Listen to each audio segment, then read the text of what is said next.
Welcome back, players. We are here today to talk about the absolute 10 worst things that happened in Final Fantasy Brave Exvius this last year in 2019, guys. So before we get into that, if you guys are a fan of the channel, you want to see more stuff, go ahead, hit the subscription button, notification bell on. It's the only way I can get in contact with you guys. Otherwise, you're left to the desires of the YouTube algorithm. If you're looking to support the channel, the best way to go ahead and do that for free, leave that like, leave a comment, go down there, talk about what it is that you thought were the 10 worst things or whatever other previous or post video you'll see after this.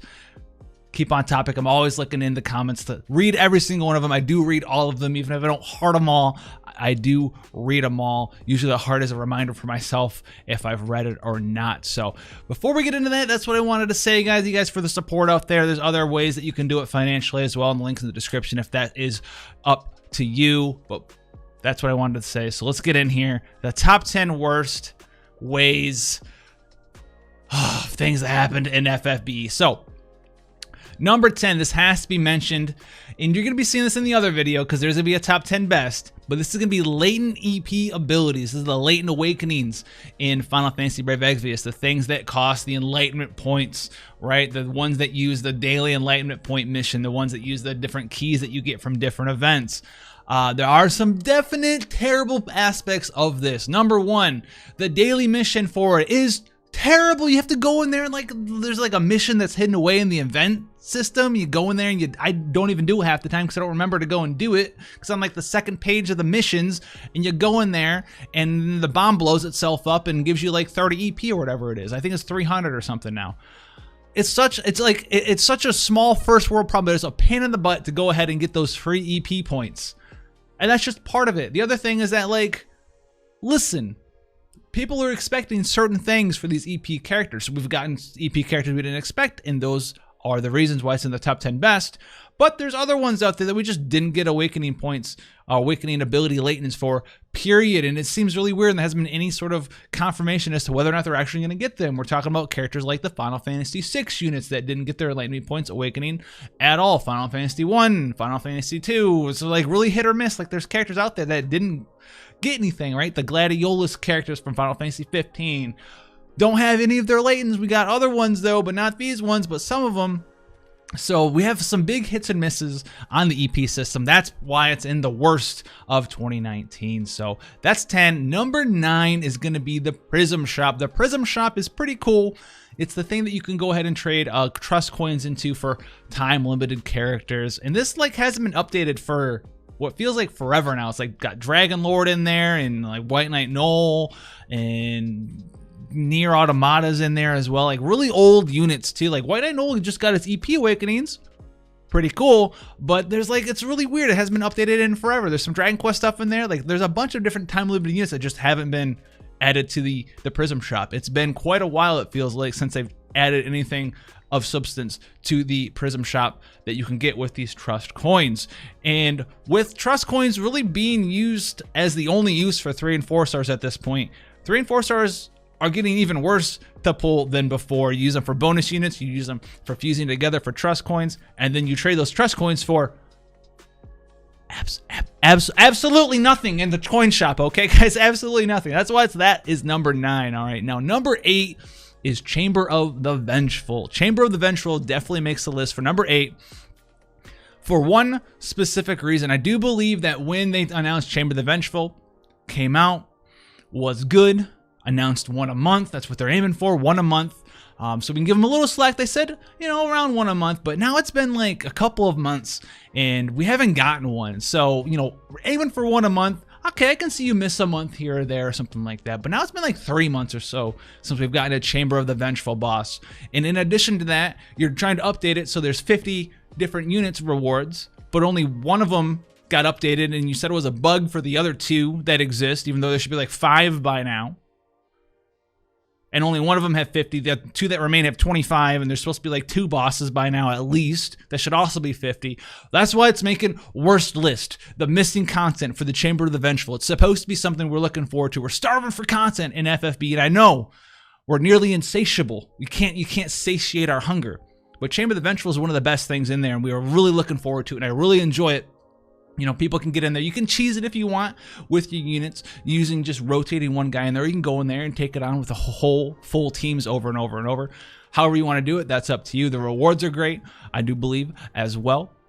But the missing content, where's it at? We can't enjoy it if it's not there, and that's why it's making top 10 worst of 2019. Now, we have number 7 here. This is going to be the Black Friday and Final Fantasy 15 banners. These banners are absolutely terrible, and I'm going to get flack for putting this on the list. I know that. I even said it on Twitch for putting this list together, because these are the 2 of the banners on this year that I pulled for, because these are the units that I enjoyed, that I wanted. Final Fantasy 15. Noctis, he's my boy. Gotta get him. Wanted him for almost, it feels like a year now. It's a little bit less. It's like 6-7 months, something like that. So half a year. And we did Black Friday a little bit, not as much, but a little bit to see if we can get that Black Spark. And I did use ULCs to get the 2 Prizms for her, and I did use ULC to get the Noctis as well. But these banners were terrible, and I never want to see them again. Ever, period. Unless it's, if it'd have to be like someone that I was dead set on for a year, for me to be like, yep, I knew I was gonna pull for this character. It's terrible. I feel like this is a personal attack on me. Thanks for making this banner come out. Gross. But if it's anything like, oh, this is kind of cool, but like, instant pass. Those banners were trash, terrible. Gone Reno, never want to see him again. I know it's end of the 4th quarter. We had to fill the pocketbook, know that November, December money. Okay, I got it. Please don't do it ever again. Number 7 is right there. True, so bad. Now, number 6, another kind of summon, the box summon system from the Dragon Quest 11 event. Didn't summon on this, don't want to ever summon on this, and this is why I don't like it, and it's on this list, right? You have the box summon system. You have these banners that are set up, traditional step-up summons, got 2 different characters on it, or whatever. You have like Mordragon and Jasper Unbound and stuff for the 2nd version. And then you have the actual characters that people really, really want. The units themselves, we have 11 and Veronica and Serena and Eric and what's the last guy? It's like Paul or something. I don't even know. The old man, whatever the old man's name is.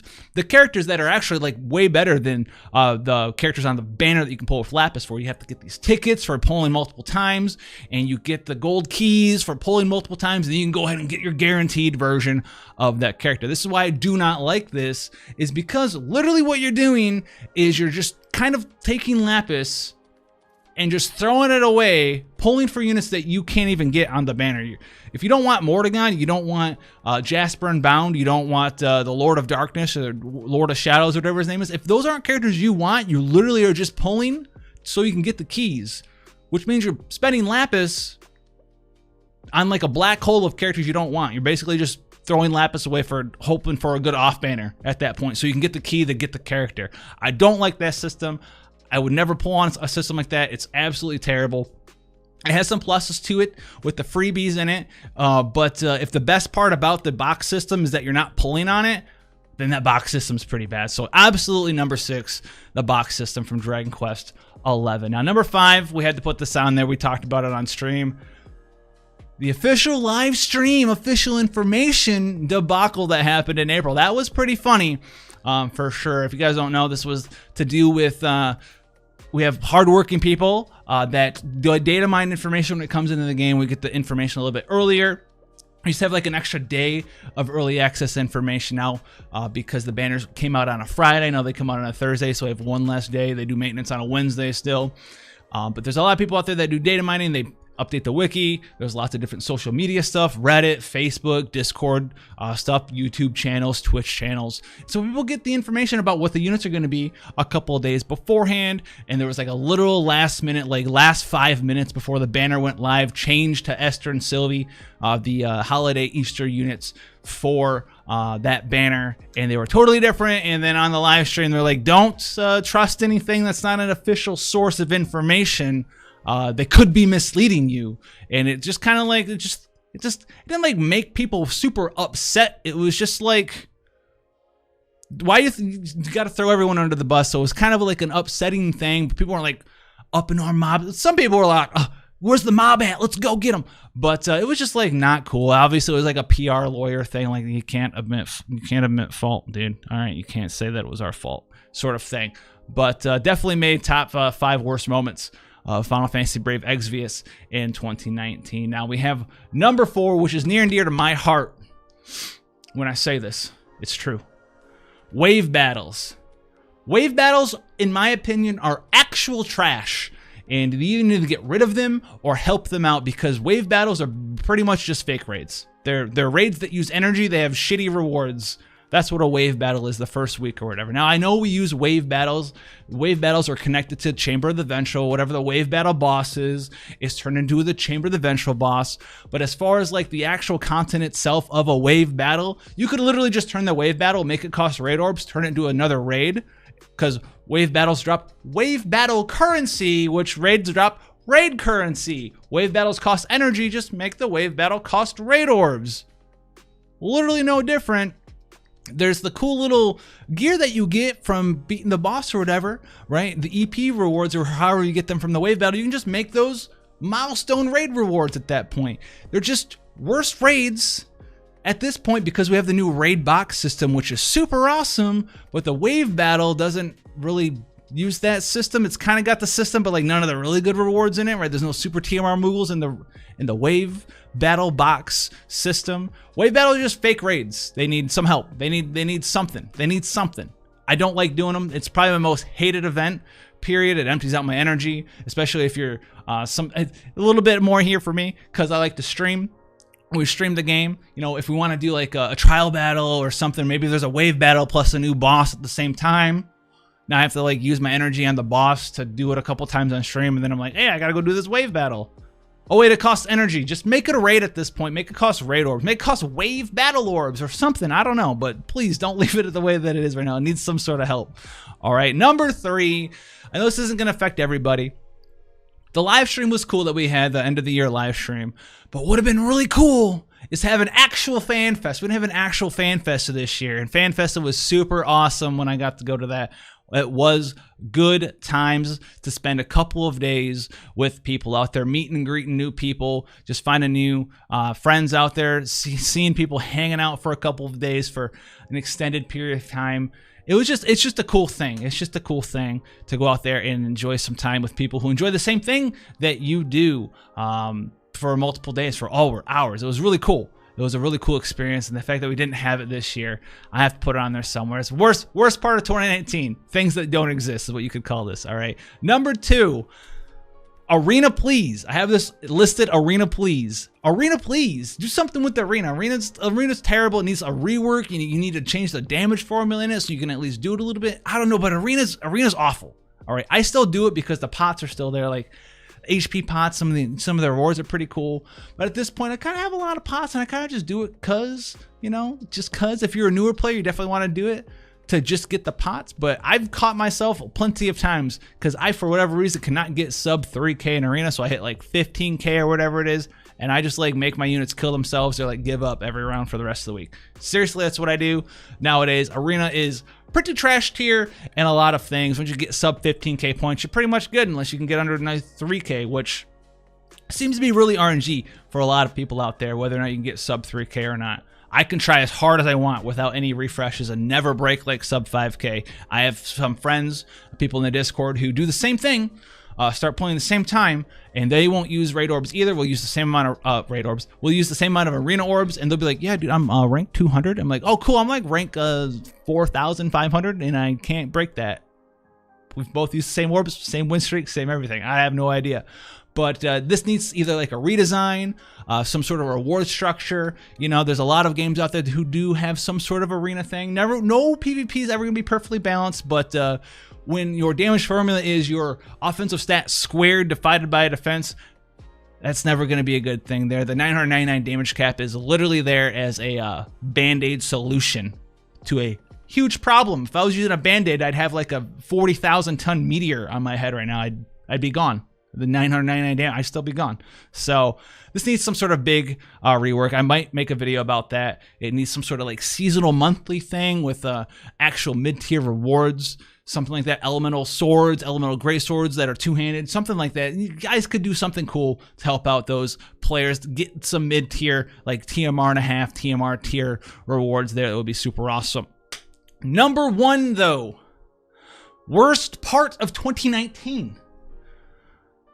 world missions, world reset, and expert missions. Because I heard in the grapevine down below, these were coming out early 2019. Hold on, let me check the date real quick. I've been informed that it's currently January 11th of 2020, and these aren't out here yet. So yeah, we've been waiting for these for quite a long time. These got announced at the FanFest of 2018. That early 2019 we'll be getting the expert missions, and then later some world reset. Well, Marty, we're gonna have to jump into the time machine cause we're late. We're late, Marty. We're late on the world missions and expert mission reset. Balls in your court. Worst top 10 2019. All right, guys. So that was the top 10 worst things that happened in 2019. There's going to be a top 10 best things that happened in 2019 as well. So look forward to that. If you want to see more content, want to support the channel, I know a little bit more energetic. I just got done streaming today, and I'm liking the new setup. It makes me every time I see this camera, I'm like, yeah, we're in there. If you want to see more stuff, support the channel. Like I said at the start of the video, subscription, notification, make sure it's on. If you are someone who does watch Twitch, make sure that notifications are on for Twitch too, because there's been a lot of people who are like, nearly every stream, only reason I'm here is because I randomly saw that you were on. My notifications don't work. Check notifications. Only thing I can do, guys. I've tried multiple avenues. Can't get anywhere outside of nope, everything's working. So that's going to be that. Thank you guys for the support. Have fun out there. I'll see ya in the channel, YouTube and Twitch, and I'll catch you guys in the next one. Take care, guys.